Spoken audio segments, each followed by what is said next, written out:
Hello from Portugal. Those eagle-eyed amongst you will notice that this is the same position that I filmed my outro of the last video for the intro of this video.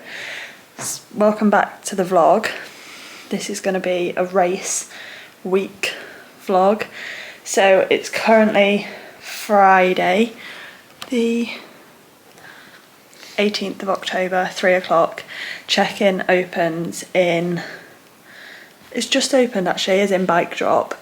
So we're going to head down there, it closes at 7. So just doing a bit of faffing here, sorting stuff out, and then we are going to head down. But quick summary on the last 24 hours. Was at the airport, checked in, bike box went in okay, no issues whatsoever.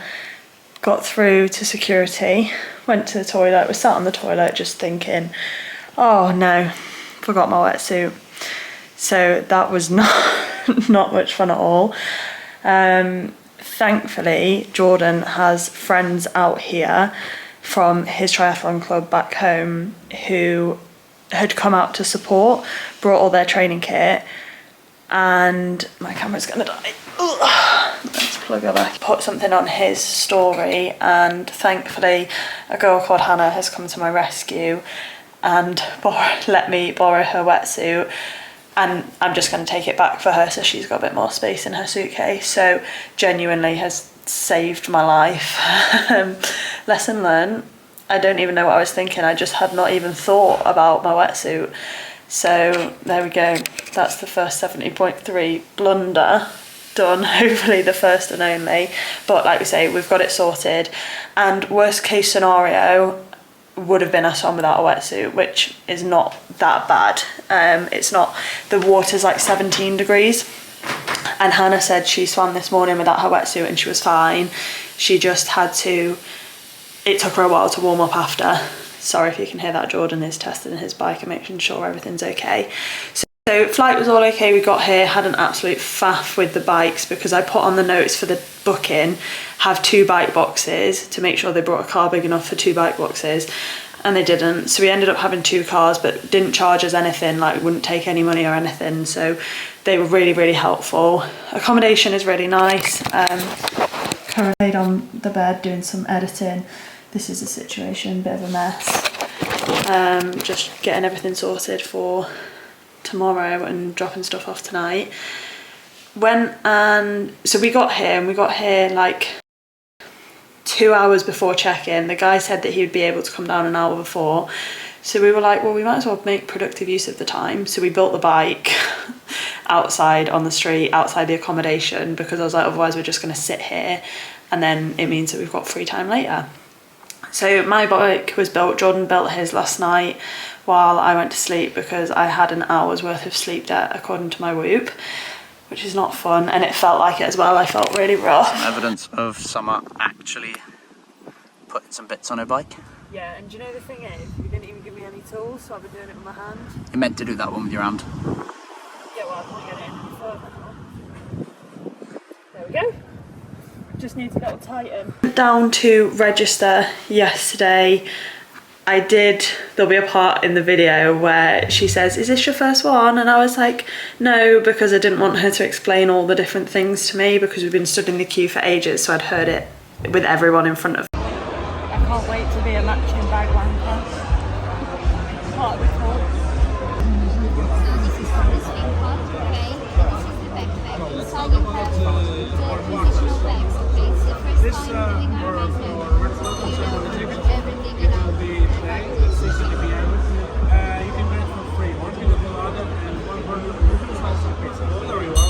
Then sat down, had some pizza. We went for a walk just to sort of see the area, see where the swim was going to be, and then we started watching the Parade of Nations, and literally as we got there the UK came down, so we walked down with them because Jordan's tri-friends from his club were there, so we walked down with them, met Hannah, spoke about the wetsuit, and yeah, that was yesterday, so everything was registered. This morning started putting stuff together, sort of like transition bags, making sure the bike's okay, just sorting out really, getting elastic laces into my shoes because I wasn't fully decided on what shoes I was going to wear, because I've got some really nice new Nikes, but I've not worn them in enough and they give me slight rubbing on my Achilles, and I was like, I don't want to risk that for a half. So went with the trusty Hoka, however you say it. So that's all sorted, and then just been editing the last vlog, exporting to hopefully then upload so it can go live tomorrow. Yeah, that's that. Plan now is we are going to go get the train with the bikes down to drop everything off, so take everything for the transitions and that, get some food in Cascais, however you say it, Cascais, I'm not Portuguese, and then come back, make sure all the nutrition's sorted, early night, and race day tomorrow. I honestly don't know how I'm feeling, to be honest. I have got no pressure. Like, for me, this is a benchmark to make sure that I enjoy it. Like, I love the training, but do I actually enjoy the race? If I enjoy the race, fine, we'll look at some next year. If I don't, I've done it, and I'll still keep going with the training because I've enjoyed it. But yeah, no pressure. I do have like a certain time in mind that I want to hit, but I don't want to put pressure on myself. That's the main thing. So I'm not sharing the time, I'm not telling anyone, because if I don't hit it, like as long as I had fun, that is the win for me. So yeah. Here's a question for the people. Oh. Chocolate in the fridge or the cupboard? I say fridge because I'm a weirdo. I almost sometimes put mine in the freezer. I actually don't really have a preference. No, you said that, you got a preference. Okay, cupboard. Oreo brownie. Yeah. I prefer the Oreo one. I think I've seen this before. What prefer it? I think I prefer regular Oreo. Tomorrow's race day.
We did it. We did it. And the funniest part is, I genuinely didn't believe I was going to complete it until I was about 500 metres away from the finish line. That was at the point where I was like, oh no, I am going to do this. Where to even start? Where to start? I will do a quick race recap, things that I learned and experienced throughout each element, and then I've put a question box on my story, so I will finish off with the few questions that have come through. But before we do, here she is. And then I got my name and times engraved on the back, because I thought that would be very nice.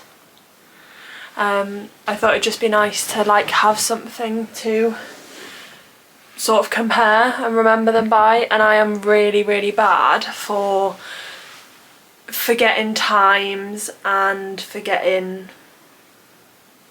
like events and stuff, so I thought it would just be nice to have that. I'm just adjusting this camera angle a bit. So race morning was up at, I don't even know what time we were up, 5? maybe a bit before. Basically enough time to digest food, plait my hair, make sure everything was good to go, and the taxi was booked for 5:55 to take us down.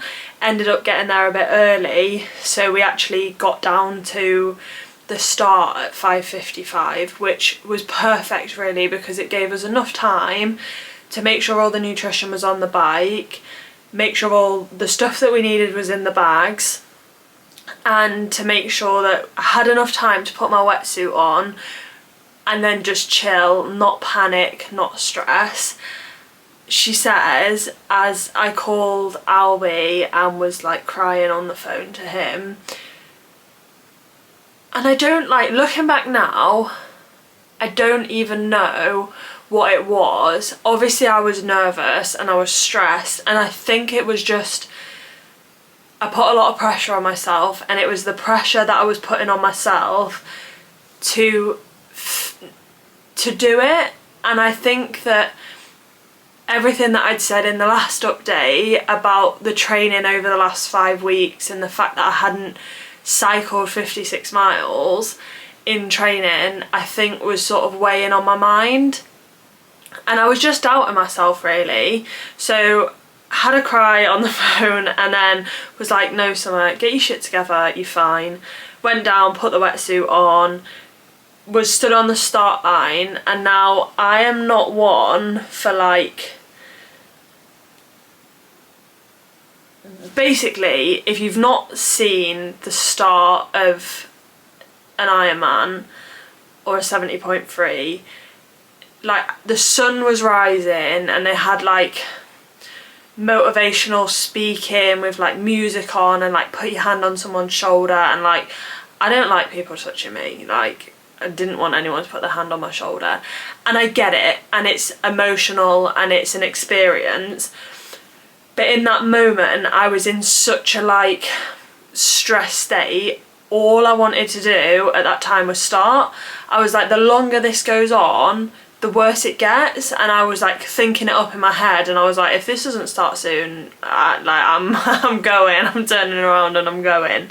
If I'm gonna try and break it down for people that have no idea what's going on.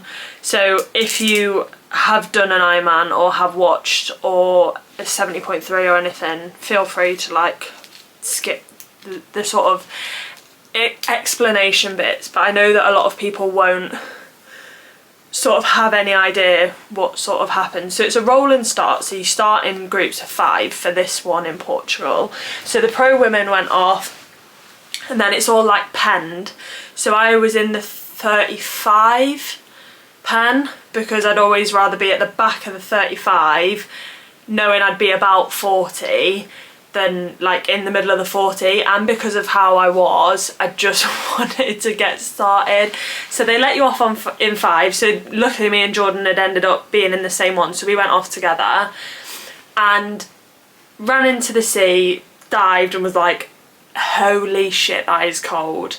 So, oh, what I forgot to mention, I was sat on the toilet at Heathrow Airport, right, at Gatwick Airport, through security, everything, and I was just thinking, I was like, right, great, so I've got a 15-minute swim to do tomorrow, I've got my swimming costume in my bag, oh yeah, my wetsuit at home, 2 wetsuits to choose from, and both of them were at home. Basically, Jordan put an Instagram story on, and it just so happened that some of the people from a tri club that he knows were out there supporting and had taken their training kit but weren't racing. So a lovely girl called Hannah said I could borrow her wetsuit, so I had to pick that up on Saturday, which then meant that the practice swim, the sort of acclimatisation, get a feel for it, was out the window. I'd been told it was really salty, so I had a bottle of Coke in my transition bag, but nothing quite prepares you for how salty that was going to be.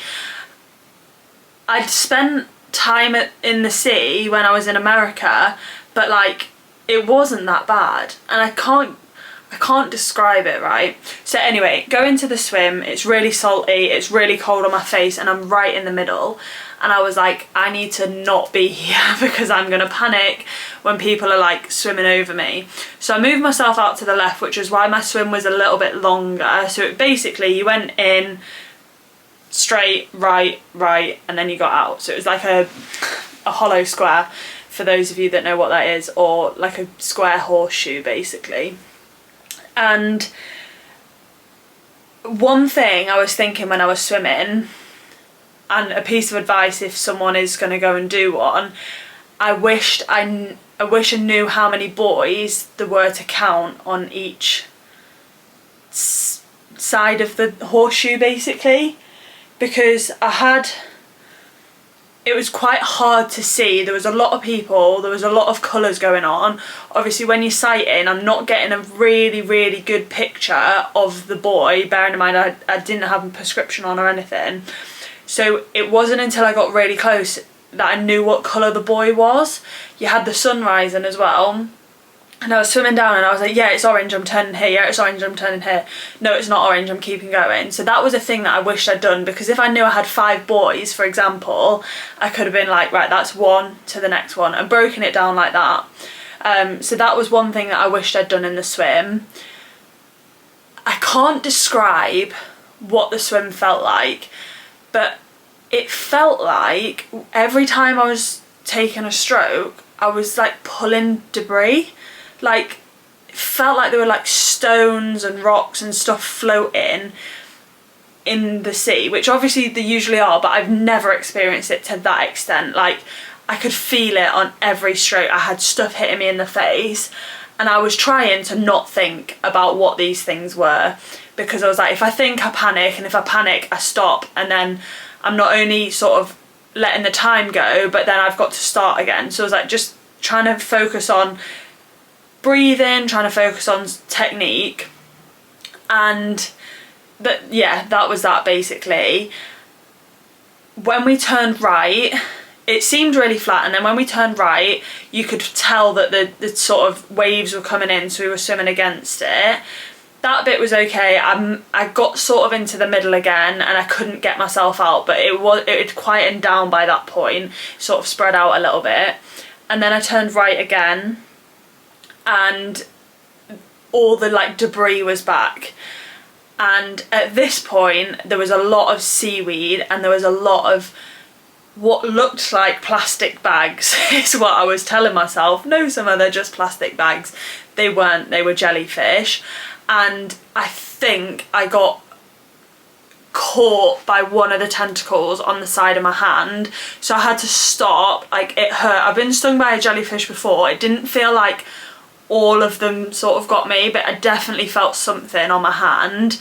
I'd probably stopped for 5-10 seconds, if even that, and then I was like, no, just keep going because the jellyfish is going to be around here. But there was a lot of like seaweed, everything on this one.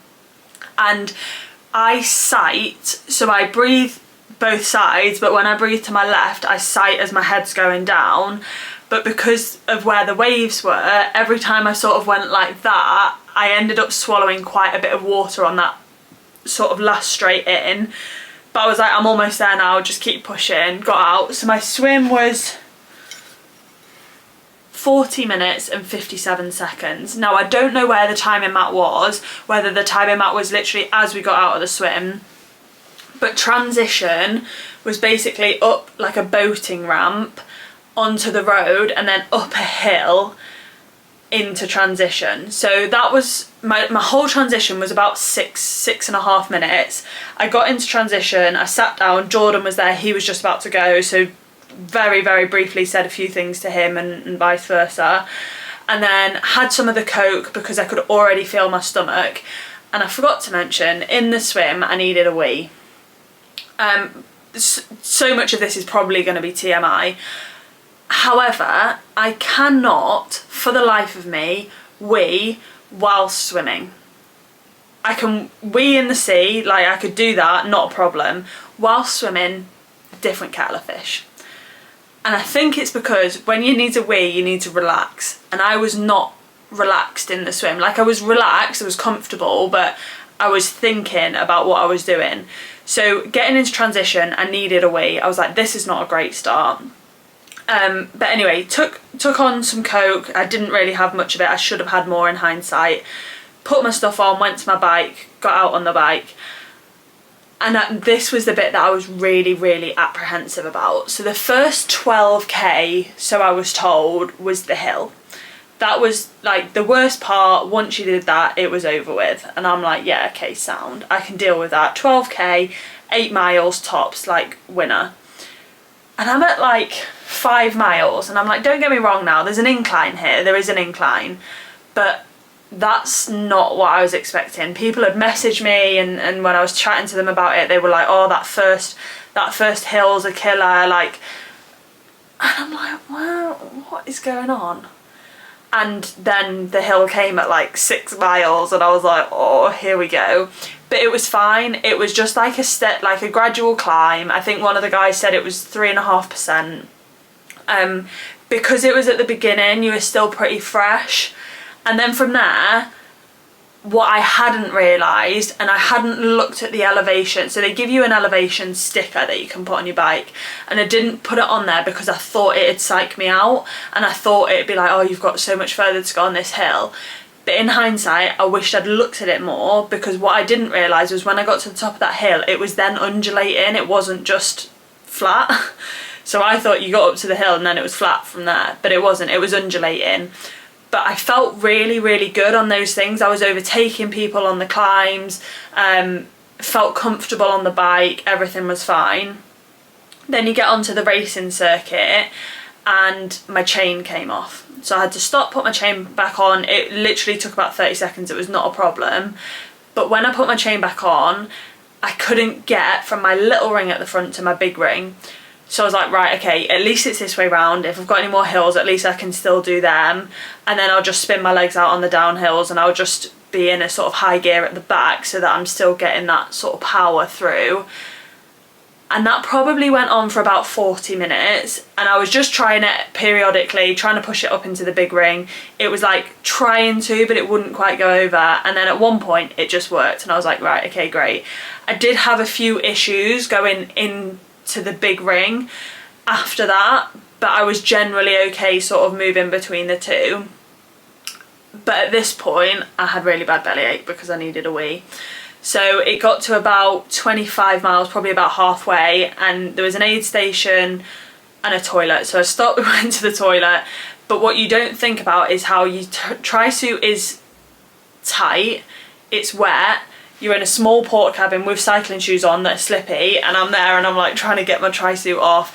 Ended up, when I then pulled my tri-suit back up, my legs weren't even, so my tan lines on my legs are not even. Not great, not really that important, but also still something worth noting. And then felt really, really good, basically heading down towards Lisbon on the bike.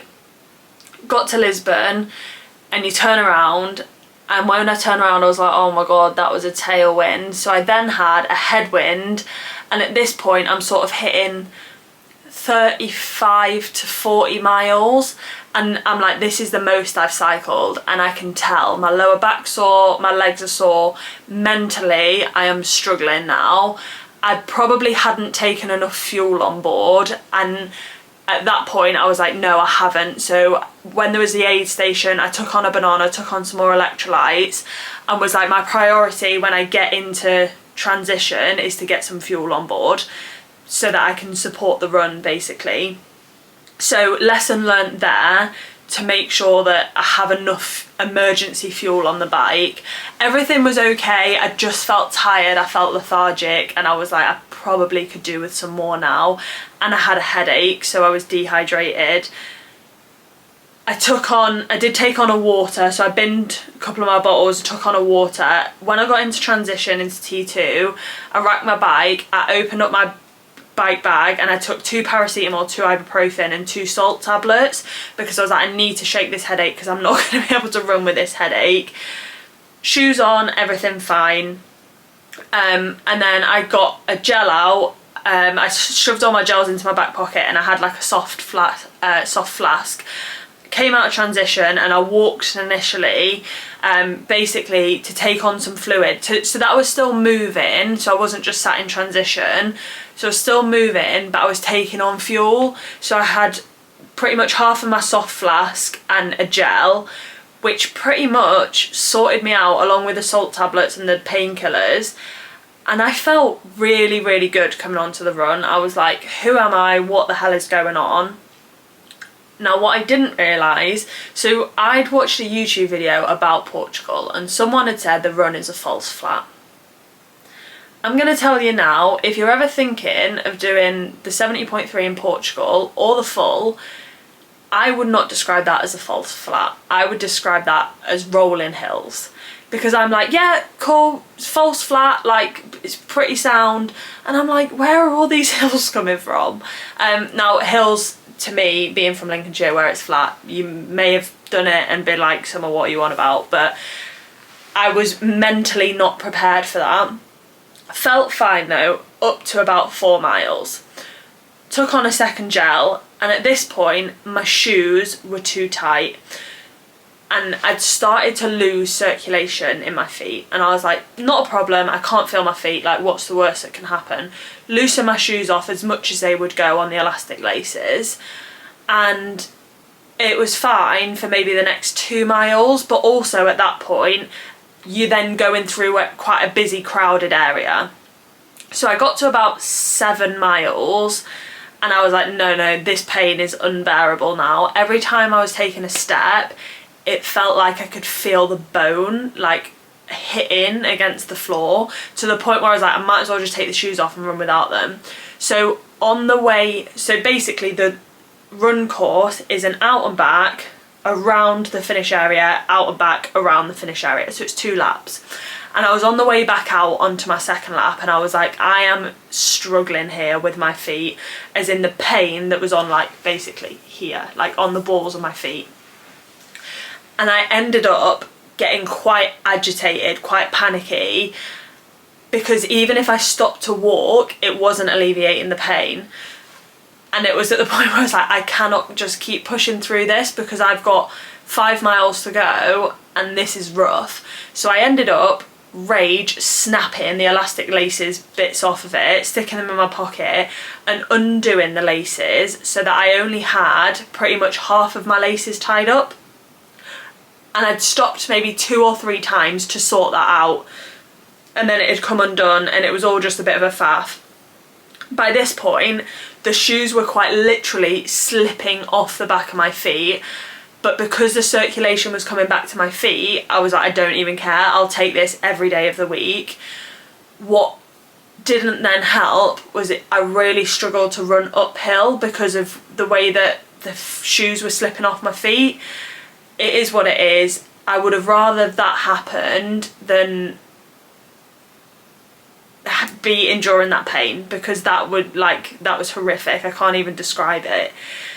I then tried to make up some times. I had a couple of quicker miles, which then wrote me off, which in hindsight, again, I shouldn't have done. But I was just in my head and I was like, I felt fine. I was like, I can push it on a bit. Now I can feel my feet.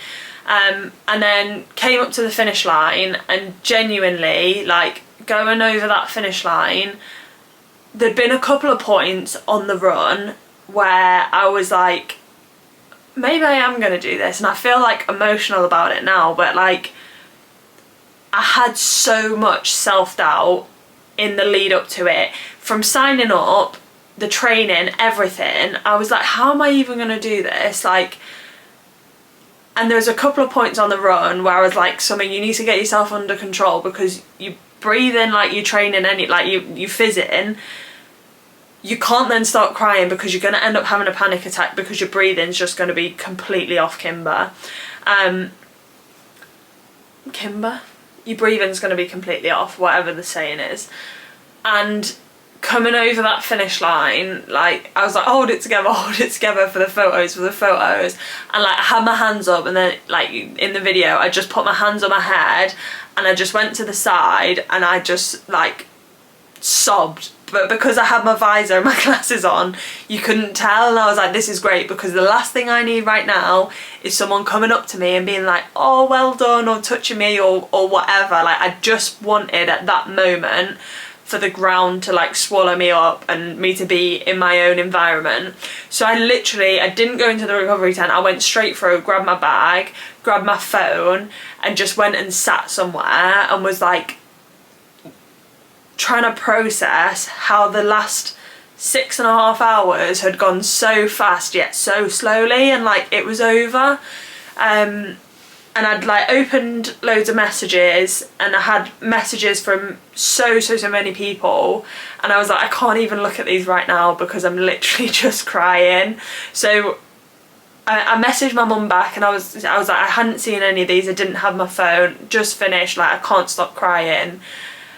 And then I basically just sat there for like 5 minutes, like not really doing anything, just sat looking at my phone, because I was like, I can't even comprehend what has just happened, from having COVID and signing up on a whim, being like, yeah, I can do that, to then actually doing it. And like I said, I didn't believe I was going to finish until I was about 500 meters from the finish line. And just, I don't even know how to put it into words. And I've only got 2 minutes until my camera's SD card runs out, so I'm gonna have to sort that out before I try and explain it.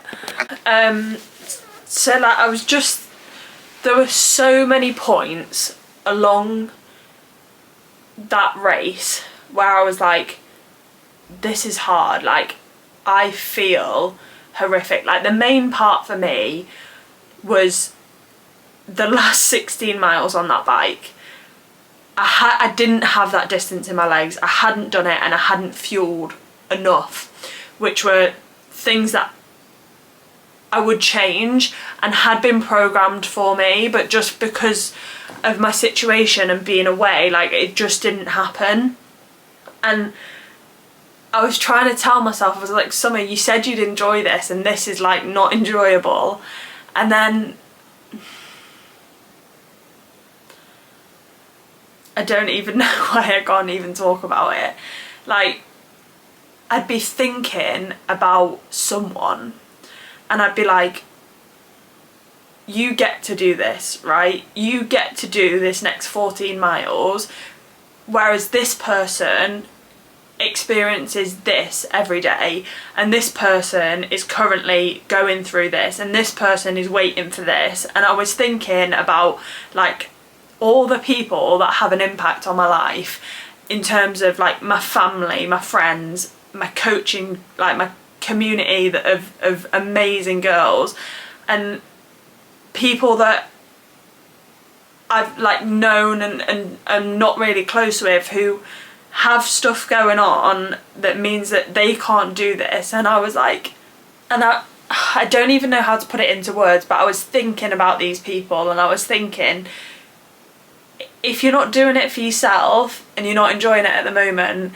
then let's think about them and let's do it for them. And in doing that, I was proving to myself that I could do hard things, but I was also proving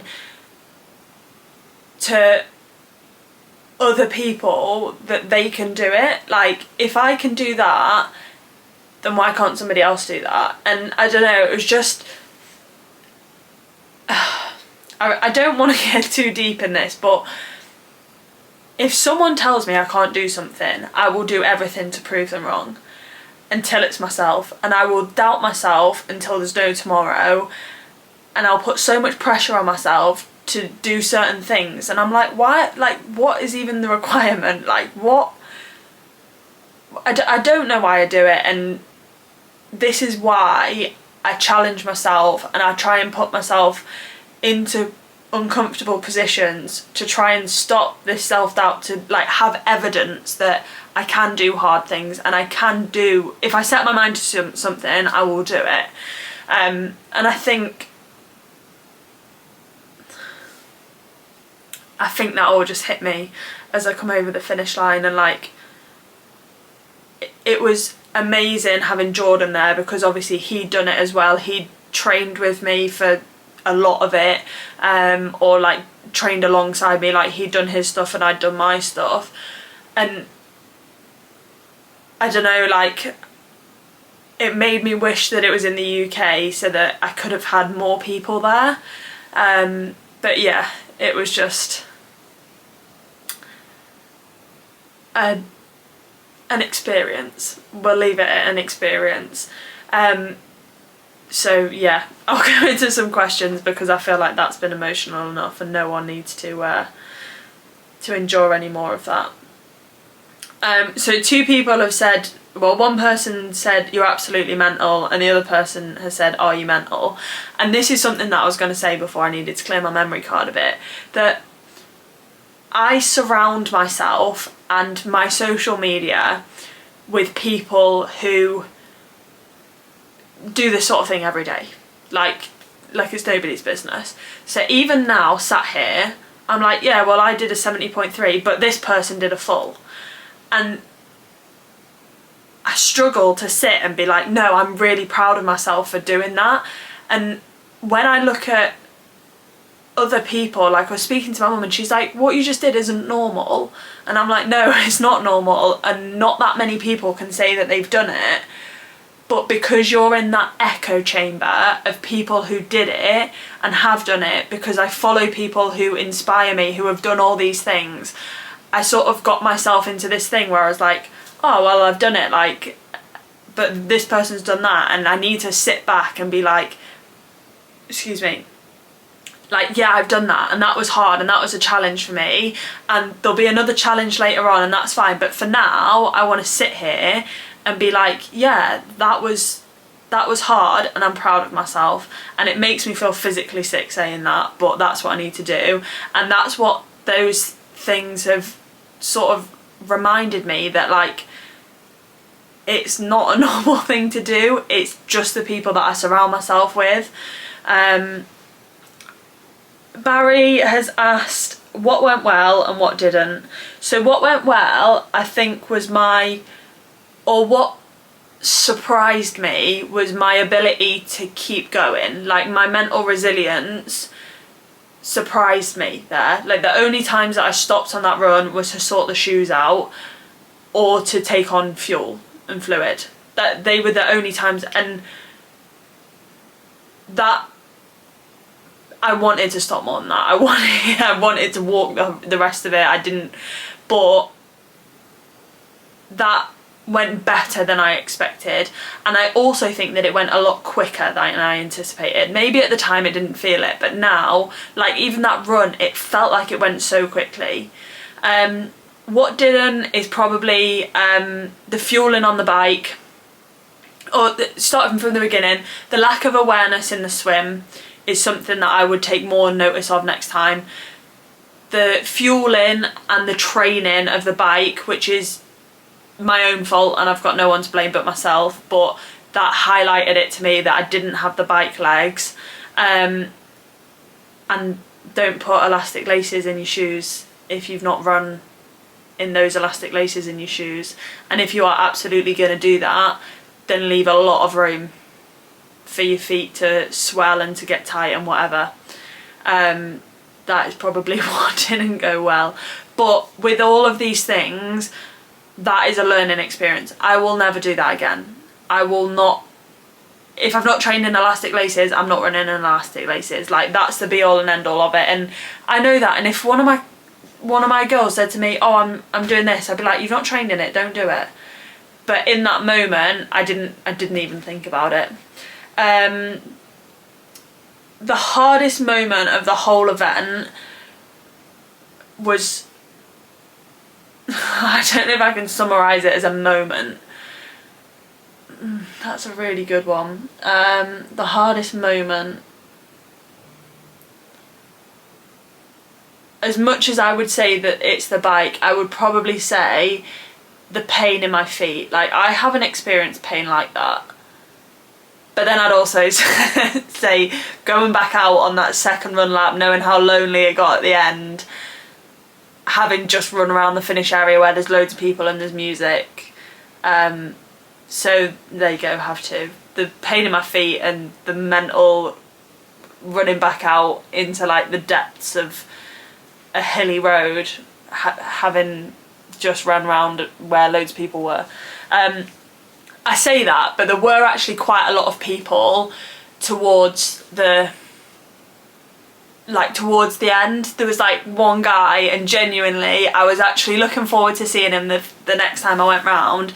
So the first time he was like, you could do this all day summer, all night, and I was like, I could do this for as long as I wanted, and that sort of gave me a boost to come on. And then because I knew that I'd turn around and come back past him, I was like, I need to be able to do this all day and all night and look strong and confident.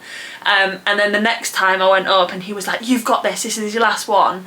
And I think that was like really, really nice. I definitely think as a female I got a lot more support, like, because it was 20% female and 80% male. Anytime someone saw a female and you have your name on your badge on the run or on the bike, they'd be like, you've got this, like, keep going, like. And there were a few moments where like there were a few blokes that were like genuinely surprised. It was, this girl can, like, throwback to, I don't even know if that's still a thing, it probably is, but like literally this girl can, and any girls watching this can. Yeah, that was completely off topic, but yeah, completely off topic. Anyway, how did you feel in the build-up? So in terms of the build-up for the training, I felt really, really good until I went to America. As I sort of alluded to in the last vlog, the training wasn't ideal. I have reasons, I have justifications, but ultimately, like, it was only my experience and me in that scenario. I couldn't have done anything differently unless I was prepared to compromise a hell of a lot of sleep, and I know I would have ended up ill. So like, as much as it is self-inflicted, it also wasn't too far, like it was my reality and I was living that, and I've accepted that. And I think that's why going into it I was in such a state. Like, I cover these things up so well, it's unbelievable. Like, no one would know, but like, I just had to keep my mind busy. Like, I couldn't not have someone talk to me or not have headphones in with something going on, because I didn't want to just think. I think the only thing that boded really well, that surprised me, was I slept really well.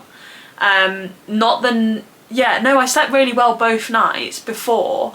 I was tired from the travel out because we had to get up early, but like, I slept really well both nights, and that definitely 100% helped. But yeah, like I say, I called Albie, and I was like crying on the phone. I was like stood with my back to the world, like looking into a tree, just like sobbing, and I was like, I can't even do this because I'm gonna get dehydrated.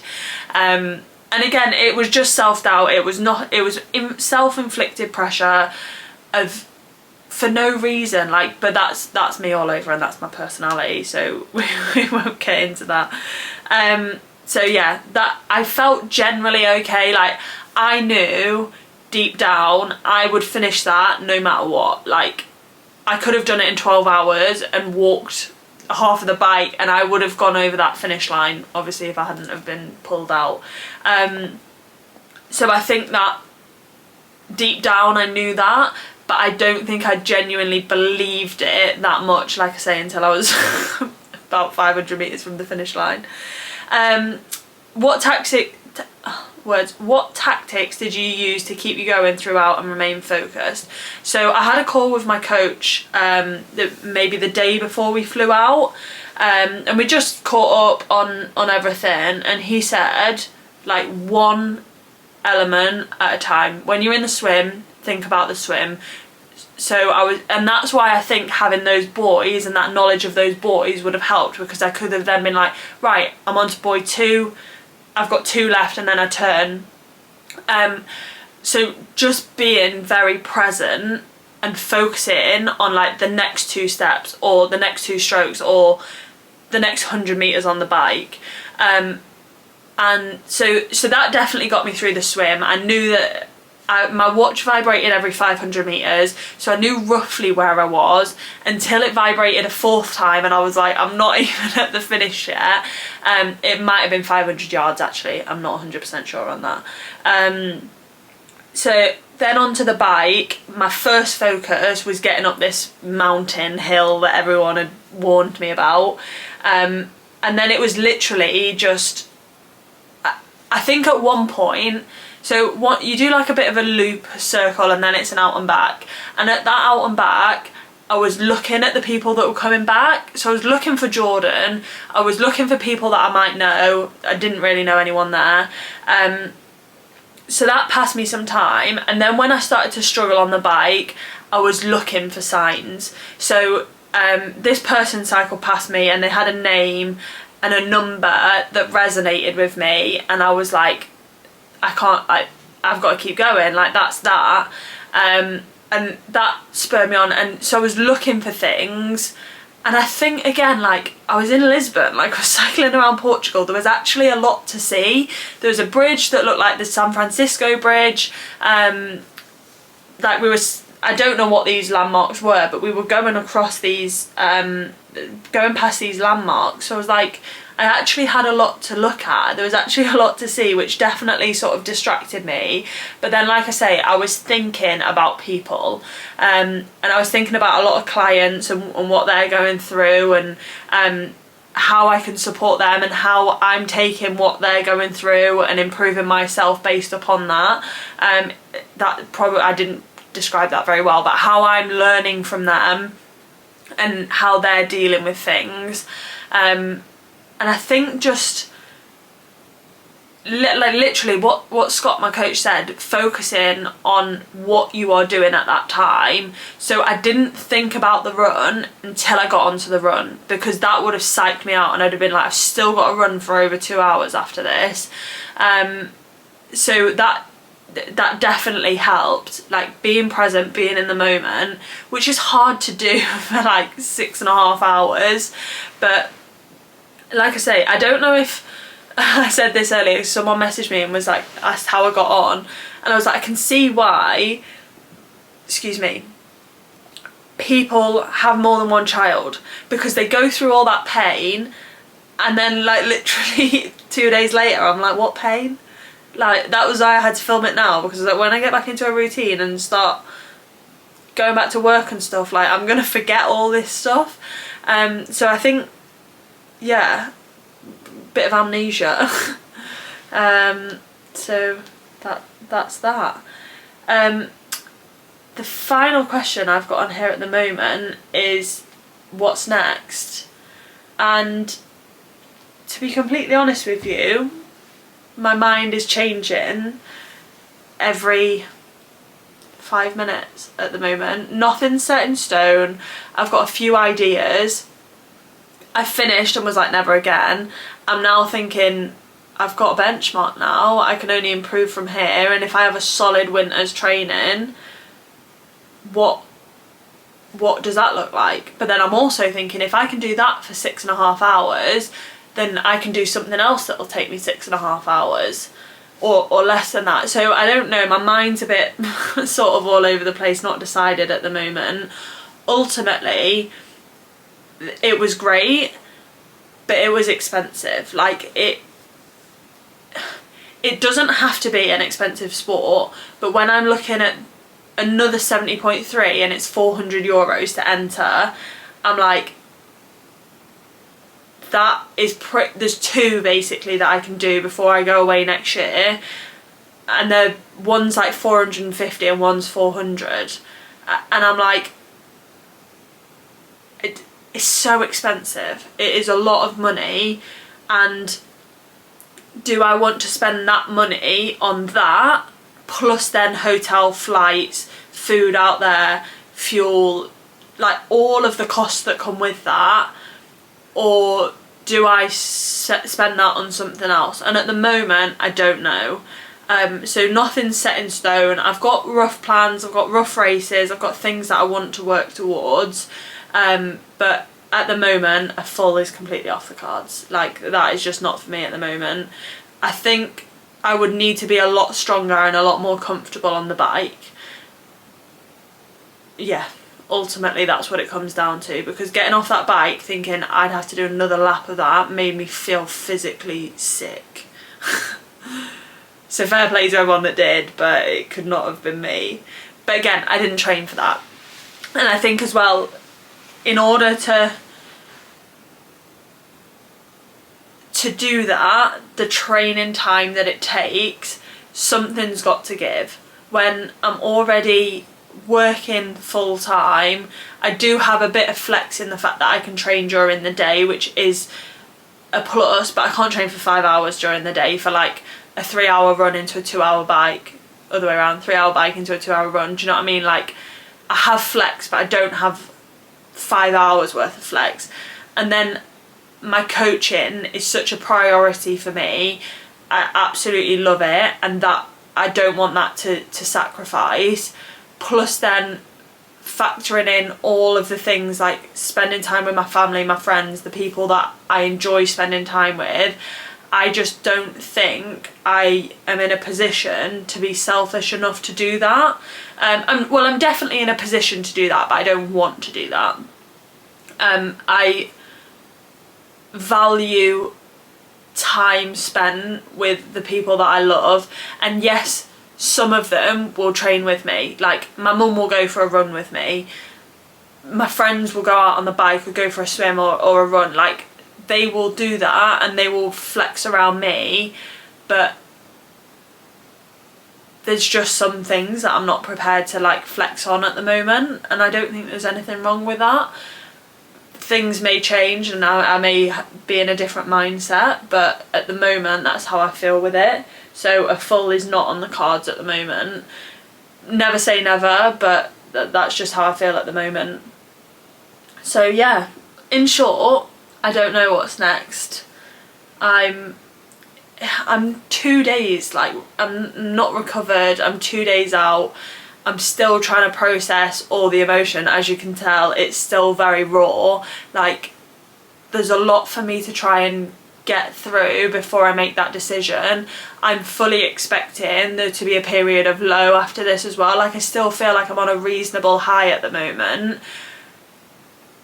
I definitely needed some time to myself today to try and process everything and sort all my thoughts in my head out, because I hadn't had that time to myself. I still feel like I'm on quite a high, and I'm fully expecting there to be like oh well, I haven't got anything else, like that's done now. I'm fully expecting that, and I talk to quite a lot of clients about that. Like, you've just achieved something that you've been working 10, 16, 12 weeks for, however many weeks. You've then achieved it, you sit in that achievement for a bit and you're like, that was great, and then it's like, oh well, I don't have anything, and you have to then try and figure out what's next, and I don't know what that is yet, and I'm not putting pressure on myself to decide. So that is essentially how I'm feeling about it.